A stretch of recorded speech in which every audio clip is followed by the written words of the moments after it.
میرمت از درد و دروغ سقوط، میسوزمت از سوزش سرد سکوت.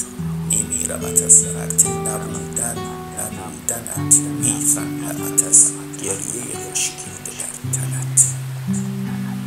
از خواب میپرمت به ته عمق چاله ها، از درد میکشمت به رگم تیغ و ناله ها. از شعر میدهمت به غم و نعره در گلم، از شهر میرومت به شب و شعر در گلم. مغزم پر از خوشحالی گنده برنده ها، در فکر شبم شبهای سیاه پرنده ها. در فکر غمم اندوه و غم بچه کردن، در فکر غمت چکش به سر آهن شدن.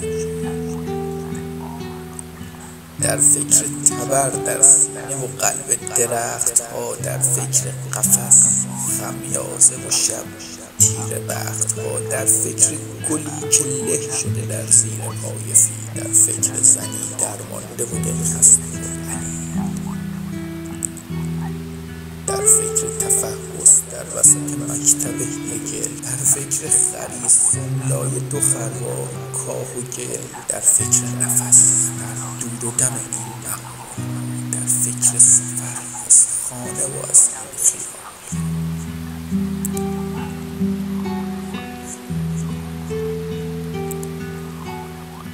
در فکر نظامی حافظ و خیام و مولوی، در فکر سنایی سعدی و جامی و دهلوی. در فکر ستمها در غم عمق الاغ‌ها، در فکر خبرها در غم جوجه کلاغ.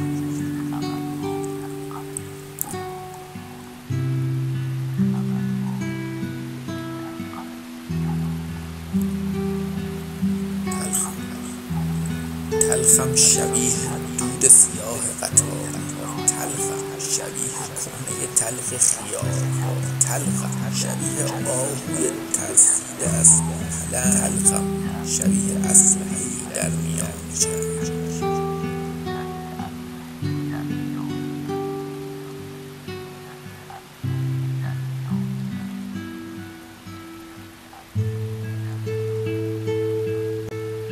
تلخم شبیه عربده های خف و سموخ، تلخم شبیه بغض زنی ناگزیر و لوح، تلخم شبیه قصه زنبور بی اصل، تلخم شبیه زجه این شعر مبتذل، تلخم شبیه خطی و مشق و دفترت، تلخم شبیه عشق تو بر قلب دخترت، تلخم شبیه چکش و بغض مداومش، تلخم شبیه مرده و نبض مداومش.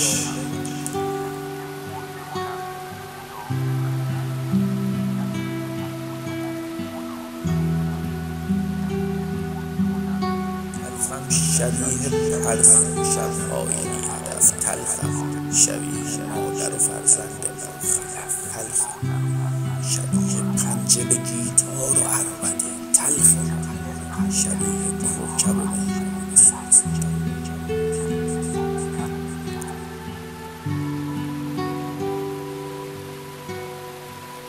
میمیرمت از قصه فصل و ندارمت، میگیرمت از تا که دوباره ببارمت، میبوسمت از لحظه از خانه رفتنت، میبوسمت از لحظه مستانه رفتنت.